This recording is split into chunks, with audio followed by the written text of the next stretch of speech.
Namaste friends.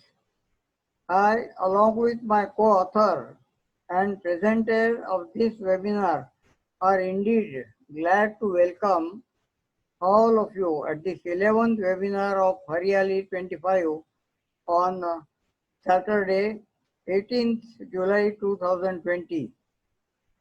Friends, subject of today's webinar is assessment and survey of Hariyali's work for 10 years from the beginning of its mission to the end of 2006. This presentation itself is based on a paper submitted and presentation made by both of us. 15th International Symposium of International Consortium for Social Sciences, Social Development, that is ICSD, at Hong Kong from 16th to 20th July 2007. In this presentation, we have tried to throw light on the location and motto of Hariyali, its objectives, activities, result of such activities, plantation and water conservation sites, cost and cost benefit ratio, benefits to the people and the society at large and entire biodiversity as such. More importantly, there are certain posers to the scientific community, rulers, administrators, and the people at large. Let us all together try to find answers to such posers. At the outset, we would like to mention that today's webinar is dedicated to late Sri Vijay Singhvi, a founder, member, and first treasurer of Hariyali, who expired prematurely 20 years ago on 16 July 1999. He was a practicing chartered accountant by profession. So let us start the presentation. Thank you so much.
Friends, this webinar is about review of activities of Hariyali for past 10 years from 1996 to 2006. Hariyali is an action-oriented NGO, that is non-governmental organization, located in Thane and having its physical activities primarily at various places in the MMRDA region. The awareness activities, of course, have no such locational limitations. Think globally, plan nationally, but act locally. Whenever it comes to addressing environmental issue, that has been the motto and approach of Hariyali.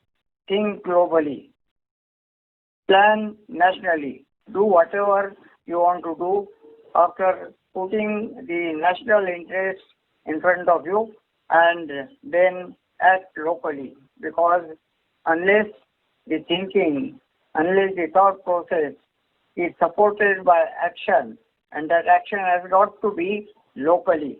So Hariyali's motto is think globally, plan nationally, and act locally. As I told you, Hariyali is an action-oriented organization aimed at protection and upgradation of environmental conditions. The main thrust areas are, large-scale afforestation, water conservation, and generation of environmental awareness. Emphasis is on self-reliance and carrying out maximum activities through the participation of students and nature-loving citizens. It was established in the year 1996 and is registered under the Societies Registration Act 1860, Bombay Public Trust Act 1950, and Section 80G of the Income Tax Act 1961. Issues at stake, which I just spoke to you about, are, first of all, denudation of forests. Denudation of forests in India is caused because of number of factors. First of all, conversion of forest land into agricultural and industrial land by changing the user of land. Increasing urbanization and concentration of land resulting in reduction of green coverage. Construction of dams and water reservoirs to meet the requirements of water, agriculture, industry and urban consumption resulting in submergence of land with trees and green coverage. Tree cutting for wood to be used in construction, furniture making, paper manufacturing, etc. Illegal felling of trees for deriving commercial benefits for sale at the cost of social interest. Cutting and trimming of trees for availment of firewood. Putting jungles on fire by social elements for several reasons and personal benefits. Committing illegal encroachments upon forest land for habitation and other reasons adjoining urban regions. Quarrying of land for stone, metal, minerals, etc. Clearance of forests for hunting and poaching of life. You see how the forests are getting dwindled and destroyed for various reasons which I just spoke about. These are all from MMRDA region. Drying up of grazing land. Grazing land with not a straw, not a blade of grass on this. Naturally, the herbivores can't graze. Anything, there is nothing for them to eat. So naturally, they enter the forest land or the farmland nearby and destroy the vegetation over there. These pictures are from a place called Chanda Umbarkhand and Kasara in Shahpur Taluka. So, this is one of the results of deforestation. Extinction of mountains, destruction of forests for various reasons. It's not only destruction of forests, but it is also resulting in absolute change in landscape. The mountains are being grounded, hills being grounded for quarrying the stones. Earlier we used to quarry the stone from below the ground, but now we have found out easy way of employing the machinery to destroy the hills, quarry the stone from there, and that's why the entire landscape is changing. This is about drying river beds and decreasing groundwater level. Coupled with the denudation and reduction in the forest coverage, problems relating to environment that is haunting the entire world, more particularly developing countries like India, is the decreasing groundwater level. India has only 5% of total world water. On the other hand, Its share in the world population is as large as 16%. For 1 square feet land, percolation rate of water in the beginning is 1.8 liter per hour, which slows down to 0.15 liter per hour in 5 hours, and thereafter percolation stops completely. Reasons for low rate of percolation of water can be broadly attributed to the following apart from geographical conditions. Firstly, reduction in forest coverage and destruction of rooting zones, which was just saw in the earlier slide. Increasing concretization of land because of urbanization, industrialization, changing social and civic pattern of life, construction of roads, dams, etc., preventing percolation of water below the surface level. Changing pattern of agriculture, horticulture, floriculture, and other crop patterns requiring more input of water and multiple crop systems. Neglecting conventional methods of recharging groundwater wherever possible and following whatever methods. Construction of big dams for water supply, generation of power, etc., resulting in stoppage of runoff of water through the natural beds of rivers downstream of the dams. Restriction of water bodies like smaller lakes in cities, towns, and other urban segments for construction of houses. Neglecting conventional methods of recycling and reuse of water. Similarly, dumping of garbage, waste material, plastic bags, etc. in water bodies. Immersion of statues of deities, floral offerings, decorative materials, etc. in water bodies during religious and social ceremonies. Increasing strain on usage of water because of ever-increasing population and their water usage habits. Increasing use of bore wells, resulting in withdrawal of water from deep below the ground without corresponding recharge of the same. Erosion of soil and exposure of hard rocks, preventing percolation of water deep below the ground. Increasing evaporation of water from open storage in dams, lakes, etc. because of ever-increasing global warming, which is an acknowledged fact. Extinction and reduction in number of several species of plants, which enable better percolation of larger quantity of water, such as peepal, banyan, and several other species of ficus trees. On the screen, friends, you see the decreased groundwater level because of the several rivers which I just spoke to you about. Looking at this, friends, it appears that a day would not be far off, rather is not far off, when all of us will have to beg for a drop of water. So what is Hariyali's vision and solutions to the problems? First of all, on the background of the issues that I spoke to you about, massive afforestation is one of the solutions. Conservation of water at all available places is second solution, and generation of environmental awareness, more particularly amongst the children of all age groups, is also a very effective solution. Hariyali has been pursuing all these. How it is doing this, we'll be able to see in next few slides. Hariyali's vision and solutions to the problems just I spoke to you about are, first of all, participatory approach.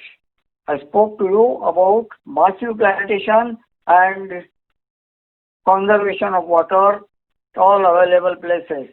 How does Hariyali do it? It is through the participation of all sections of the society, the senior citizens, the students, Mahila Mandals, and other social service organizations. Look at the pictures on the screen. The senior citizens and students are engaged in sowing seeds, making seed balls, and planting those, sowing those on the ground. If we want to conserve water and plant trees, we must identify places for plantation. There are limits to which trees can be planted across roads on or roads in cities, on highways.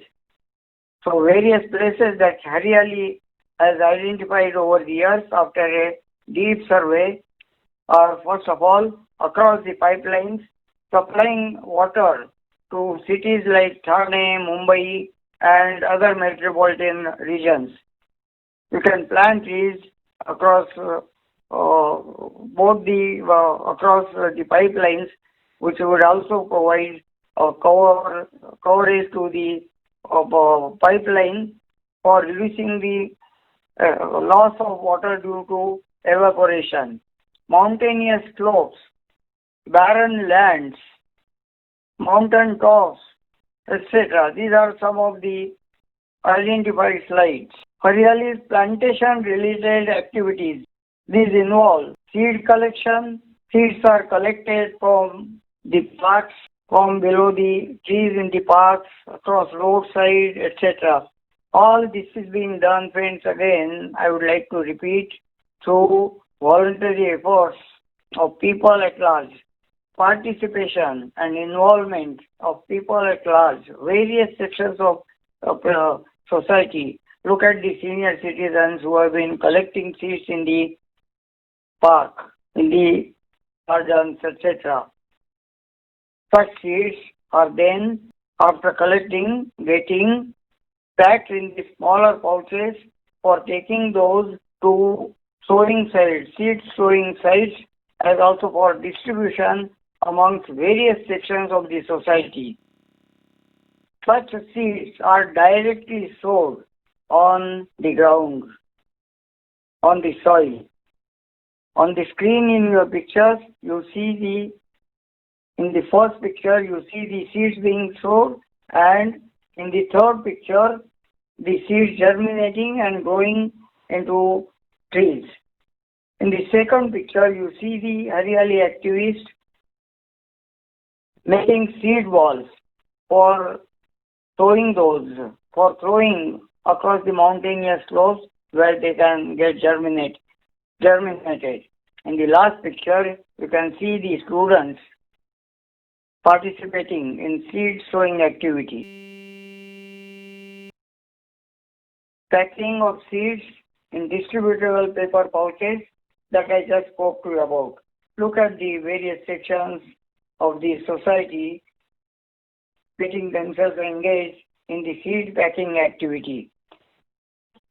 Look at the female students and their lecturers in the fourth picture, who otherwise do not move out, do not venture out of their schools, colleges, homes without the use of hijabs and burqas. But here, without any hesitation, without any apprehension, they have been participating in Hariali's activities of seed packing in pouches, plantation of trees, etc. Hats off to them. Distribution of seeds to Warkaris who go on pilgrimage to Pandharpur from all parts of Maharashtra. The seeds which are packed in smaller pouches are distributed amongst them for sowing across their route of worry and across the bunds of their farms, etc. Preparation of saplings. So Hariali does not only collect seeds and distribute those, but Hariali also carries out nursery activities at several places in Thane, Mumbai, Thane, Mulund and other places. Such seeds are sown on seed beds in the nurseries. The seeds after germinating are allowed to grow up to a height of 6 to 9 inches, and then they are transferred to polybags. This work is also being done through participatory approach of various sections of the people. And look at the pouches that they are using. These are not purchased. No expenditure is incurred for that. Appeal is made to the housewives to collect the milk bags which they keep on getting at their homes, clean those and pass on to Haryali, and also participate in the activities of plantation, like transferring those saplings to polybags and then taking those to the plantation sites. Plantation of saplings at all available sites. We have seen how the saplings are made. We have also seen how the places for plantation of trees are identified. Now these are the various sites at which the Haryali activists and students are seen planting the saplings. In the first picture on the screen, you see the Haryali activists and other volunteers sowing planting trees across pipelines. In the second picture, they are doing so in open spaces in and around the cities. In the third slide, you see them planting trees, again open land near pipelines. And in the fourth, you see them planting trees across the mountain slopes in IIT Powai. Species of trees planted. Which species of trees we have been planting? Friends, those have generally been endemic trees. There are few domiciled exotic trees as well, like gulmore, rain tree, etc. The various species that are mentioned, I would like to read few of them: bamboo, beda, pangara, subabur, mango, amla, kanchan, shirish, okshi, karanj, jamun, kawat, chinch, banyan, apta, tamon, palas, people, ashok, etc. I will be talking to you later on the questions related to plantation of endemic and exotic trees. I would like to hand over at this stage to the presentation to my co-author and co-presenter, Dr. Nilima Kulkarni. Thank you, sir. Now I will continue with the results, particularly with benefit cost analysis of all the activities of Haryali. So in the previous slide, what we saw is what type of plants we planted. Haryali believes in always planting endemic plants. Now these plants are planted at these different sites, as you can see in the slide in front of you. The plantation sites are in corporation land, ownership of corporation land or forest land or otherwise. But if we see the survival rate, as you can see the approximate area where the year and also the survival rate. And you can see that survival rate at the forest land or at the corporation land generally is much more as compared to the other areas. Because that depends upon survival rate of the plants, depends upon whether it is well protected, whether the watering arrangement is there, or there is any chance of encroachment, and so on. So Kokli Pada, which shows 85% of the survival, which is actually the forest land, it is the Thane side part of the Sanjay Gandhi National Park. Also the Mulund Bhandup pipeline, which is also a corporation land, and also Balkum pipeline, which is also a corporation land, shows a reasonably good survival rate. As against that, if you see the Kolshet Kashedi pipeline or Purgaon corporation, that somehow shows, and even the Dindeshwar forest shows very less survival rate. But these are the regions or these are the areas where probably the plants are not being taken care of. But overall survival rate, what we could get, very good. Now, in the next slide, what we see is the results of plantation. As you can see, the upper two slides are of 2002, where the plantation was done. And you can see in the left-hand side slide where the students are there, the senior citizens are there, all nature lovers who come for volunteering activity are seen. And on the right-hand side, you can see where the plantation at Pipeline was done. Even the police department, you can see at the back side, police department people also had come for volunteering. And you can see the students who are in the uniform, in their NCC or NSS uniforms, they also participated in the plantation program.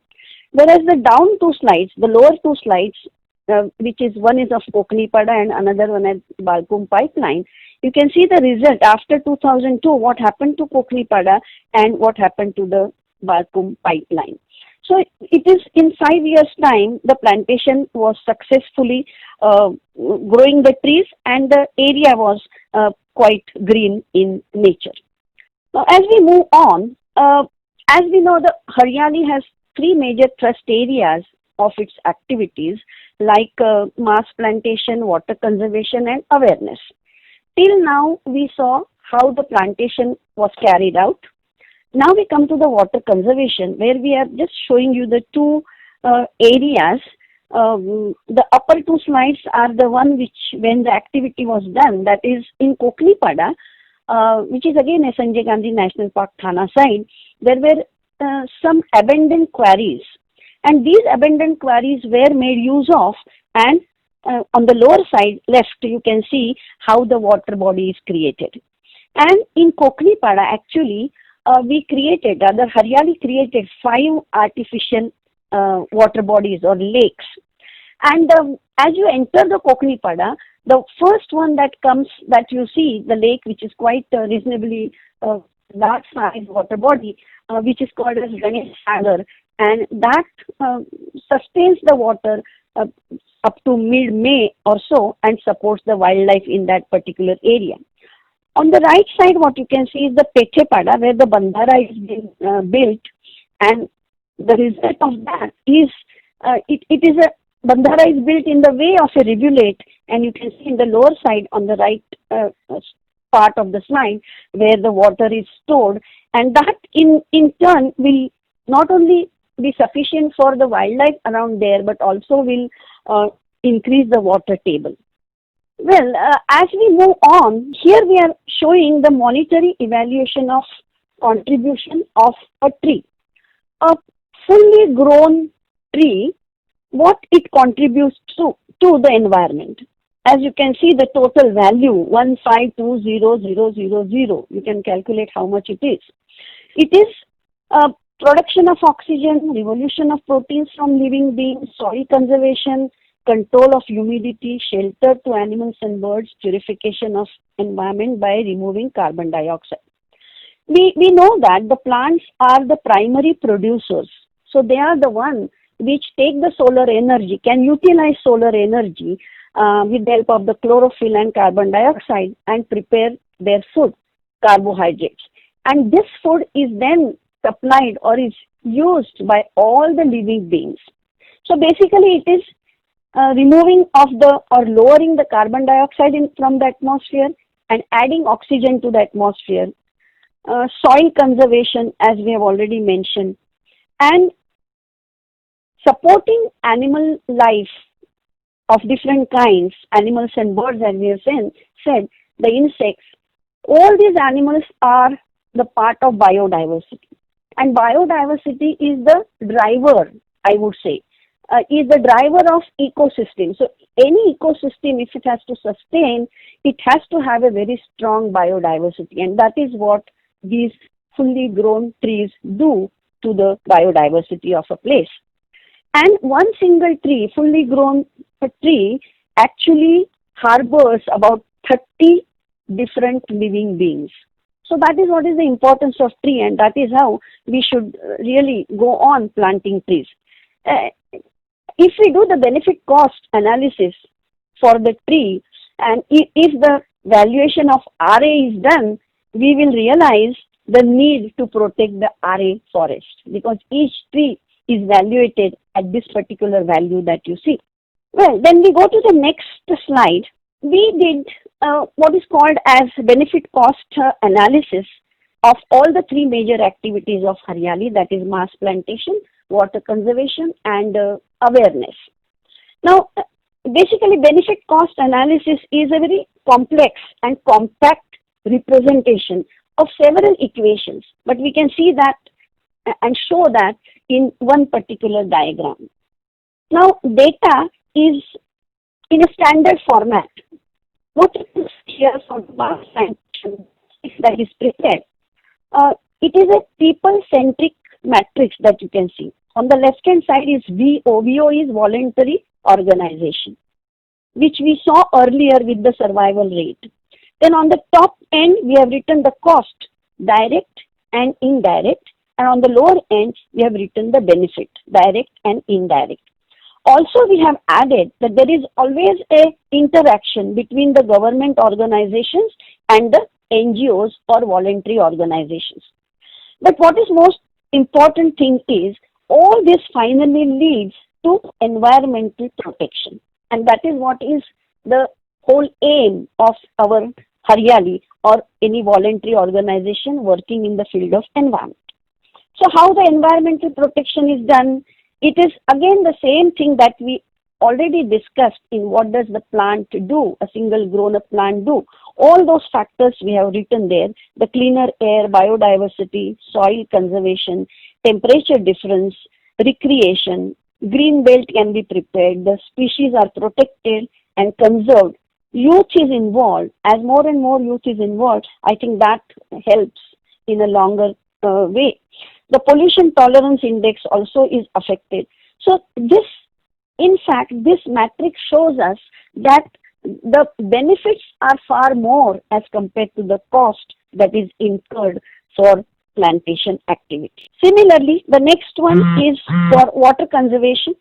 Similar matrix is prepared, again people-centric, voluntary organization, and then we have again mentioned there how, through which activities we try to do water conservation, like river parikrama, Shramdaan, artificial lakes, and rainwater harvesting. Well, river parikrama, we've been enjoying those river parikramas through our sessions. Last 8-9 sessions, we are seeing the parikrama. Also, the artificial lakes, which we just mentioned, we made or we created at Kokripada. And Shramdaan for the water conservation is by volunteers. Again, if we see the benefits of that leading towards the environmental protection. So it is the increase in water table, as we mentioned earlier, creation of conditions conducive for the sustenance of flora and fauna, control over atmosphere pollution through improvement in pollution tolerance index, conservation of soil, availability of fodder to cattle. So these are some that we read out of our water conservation activity. And one thing we have to remember that when we talk about the benefits from the environmental activities, naturally they are not necessarily always monetary. That we need to keep in mind, but those benefits are far more than the cost that is incurred. As we move on to the next one, we come to the environmental awareness activities or activities for environmental awareness. As you can see in the slide, treks, the hikes, and also the nature trails which are organized by Haryali. And we can see that experts are explaining the things to the students and the volunteers are participating. On the right hand side, you can see the Bhendi Nala trek that we already have enjoyed in the earlier sessions. And on the left hand side, we can see is the Powai IIT, Powai Talav or Powai Lake. Other activities for the environmental awareness that we do are very many. as you can read for yourself, as setting up cells of writers and speakers, organizing seminars, conferences, exhibitions, workshops, etc. And we all know, hold the medicinal plants exhibitions in particular after every 2 or 3 years. And we also attend the conferences, we also organize seminars and so on. Presentations of papers on the work of Haryali, then presenting serials and talks on audio-visual media. We have seen that for last 8-9 sessions by Singhvi sir, we have seen the serials and talks on audio-visual media. Publishing booklets, calendars, documentaries, organizing and promoting river parikramas. Even river parikrama we enjoyed in the last few sessions. Undertaking lake cleaning programs, awareness about eco-friendly celebrations. Now this, I must mention that for this eco-friendly celebrations, we during Nag Panchami or during Ganesh festival or during Vata Purnima, we always make these awareness programs. We go to different people, different societies and make these awareness programs or presentations. Now, participation in wildlife census. This is also a very important and very interesting kind of an activity for awareness, where students used to participate more, where generally in the forest, reserve forest, a sanctuary or park or any reserve forest, every year during Buddha Purnima, that is falls somewhere in the second week of May or so, the wildlife census is done. So it used to be a wonderful experience for the students when they used to attend the census, where they have to sit on Machan for a night and also see the animals coming to the water body and so on. It was very exciting. Actually, such activities are the ones which create interest in students and youngsters, or for that matter, any nature lover, so that you start appreciating nature. And once you start appreciating nature, I think you tend to protect the nature. Then spreading awareness about recycling of natural resources, solid waste management, etc. So all these activities are for the environmental awareness that Haryali is doing. Now, as we did matrix for the mass plantation and water conservation, we also did matrix for the awareness. Here also similar way, on the left hand side you can see the voluntary organization, that is Haryali, people centric, all the activities, and on the right hand side environmental protection. Here we can see that for awareness the direct cost is much more, and benefit, both direct and indirect, are also more, where indirect benefits are much more to be looked at, because it is knowing your environment. So through all these different environmental awareness activities, people know their environment, maybe the close by near their house or maybe a little far off. But once you know your environment, you start appreciating and then you start protecting the environment. Now here, in environmental protection, what we can read is the formation of team of committed volunteers, which is very important for any voluntary organization. Volunteers for forest department during festival and wildlife census, use of Nirmalya Kalash, then activity members, donations, and respect nature culture. That is what, again, we highlight, know your environment. As you know your environment, you respect your nature and then you start protecting it.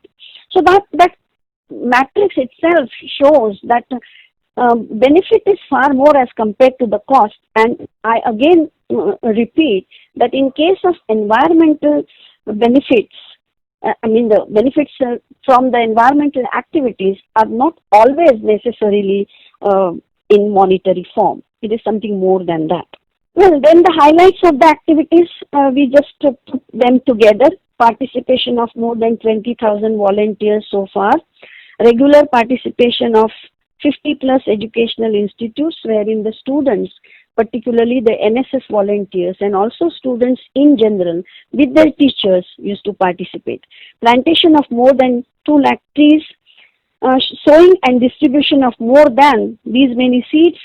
And as we have already mentioned in the earlier slides, that we used to prepare the seed balls, the packets, and then they were distributed to the warkaris, trekkers, and the nature lovers. So that is how we could distribute these many seeds in last, say, 10 years. Development of a number of water bodies resulting in percolation of millions of liters of water, generation of environmental awareness amongst millions of youngsters and citizens in general. Well, then we think about or we talk about how to monitor the resources, how the monitoring of the resources is done. Instead of monitor, I would say monitoring of the resources. Well, Haryali is very typical in no dependence on either governmental funding or any other agency. Membership fees and voluntary donations from the people are received at large. Collections of offerings made by devotees before their deities during festivals and religious ceremonies or anniversaries, etc. Publication and sale of annual calendars, documentaries, etc. Contribution in the form of Shramadan, that is volunteer services. So that is what the resources were supported by the money or the monetarily. Donations in kind, the minimum administrative expenditure with no full-time employees. By and large, resources match the expenses. Now, here it is very interesting to mention this point that according to one of the surveys conducted by Professor Dr. Leena Thatte, presented at USSEE conference held at Tacoma, Washington, USA in 2005. Mean willingness of people to pay for the activities of Haryali was rupees 90 and 13 paise per month per household. That very clearly indicates that people are willing to pay for environmental activities provided there is a genuine voluntary organization who is doing the work sincerely and genuinely. So it is a very good indication through this survey. And I am also happy to say that I am a co-author for this particular paper which we presented in 2005 in US at Tacoma Center. Haryali's bench strength. So on what strength Haryali is doing all these activities? 360 plus members as of 30/5/2007 from various disciplines and cross-section of the society. 50 plus participating educational institutes and other social service organizations with their students and members. 11 plus years of track record and reputation as an action-oriented environmental organization with a constructive approach and acknowledged with number of awards for its work, association with urban as also with rural population. Well, we now draw some conclusions from these results that we got through the survey that we did, reviewing of activities that we did in 2006.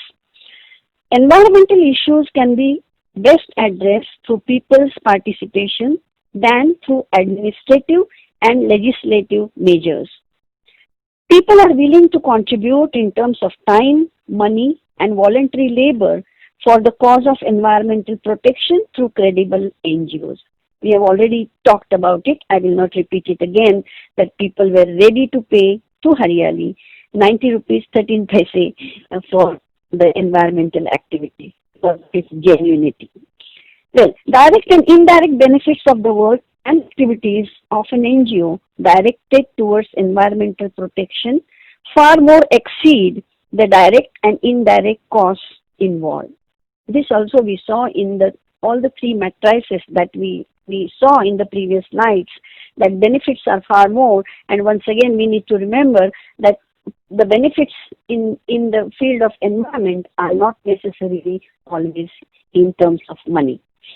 Positive attitude and constructive work helps much more in solving any environmental issues than the agitational and negative attitude. Well, this is a very good lesson that we learn from Haryali, from Singhvi sir. And it is very true that we need to have positive attitude and constructive work. Then we can convince people very easily. The real beneficiaries of environmental activities are the society, rural and urban masses, students and the entire biodiversity. Voluntary participation in environmental activities of an organization like Haryali and students and villagers can produce miraculous results. We could see that in the previous all slides put together that it can create miraculous results. Concentration for people's education should be focused more on students, as we know that students are our future. And once they develop interest in environment, they appreciate nature, they appreciate environment, then they start protecting it.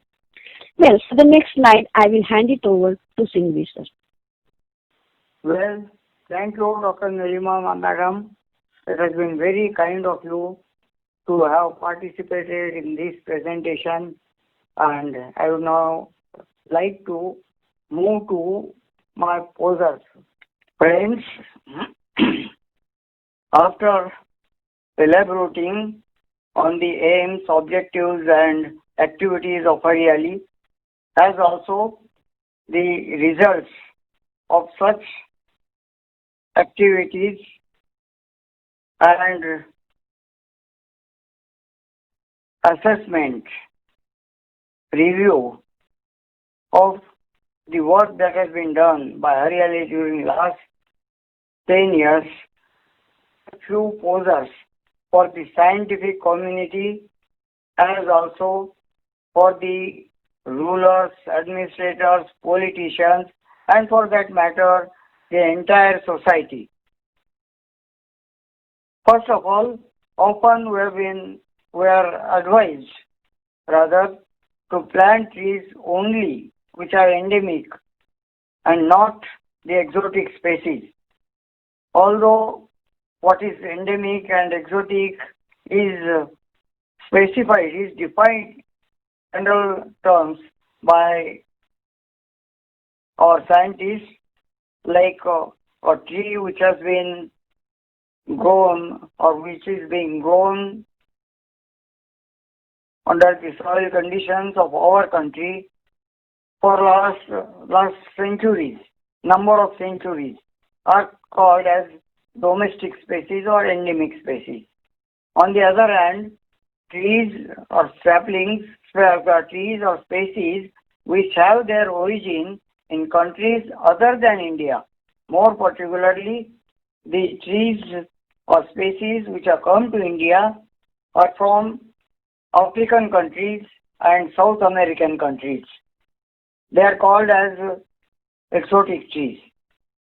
My question to the scientific community, with due respect to my co-author, Dr. Nilima Kulkarni, who belongs to the Faculty of Geology with a lot of interest and study in botany, biology, etc., is how long should an exotic species of plant be differentiated so from a domestic species? 10 years, 100 years, or 1,000 years? For instance, there have been number of species of trees which have come to India from other countries centuries ago, and they have been growing here. They have been accepted by soil for a number of years, for a number of centuries. Do we still call them exotic trees? Like say, Gulmohar I mentioned earlier, rain tree, and other species, number of species. Scientific community has not defined this, have not differentiated the two different classes of trees on the basis of their holding good in India or on the basis of their being grown and developed in our country on our soil. The next poser to the scientific community, friends, is should one keep on insisting for a domestic species when the ecology of a particular region is completely destroyed and there is no domestic species available? Do we abstain from planting trees at such places because no saplings of the of the domestic species are available, should we not resort to planting trees which may have their origin anywhere, but which grow at a good speed, which do not require much of care and water? This is a question to be answered. I put these questions first time in a paper that I read in Hong Kong along with Dr. Nilima Kulkarni, which is the basis for this presentation some 15 years back in the year 2007, and still I have not received any answer. I have not got any answer from the scientific community. I would much appreciate people educating me on this. The next poster, friends, is to our rulers, administrators, and entire society as such regarding water. It is said that the Third World War, if it is to be fought, would be fought on the ground of or for the possession of water resources, for claiming the ownership of water resources, and not for grabbing in the land or otherwise, but for water resources. And if it is so, my question to my countrymen is, are we making enough efforts to protect and preserve our water resources and keep those free from pollution? Are we making enough efforts for that? This is a question that each one of us must ask ourselves. And if not so, what efforts are we making to offer our own services for seeking solution to this? It is not and cannot be left only to the government, but it is the duty of each one of us to contribute our might towards this. Thank you very much.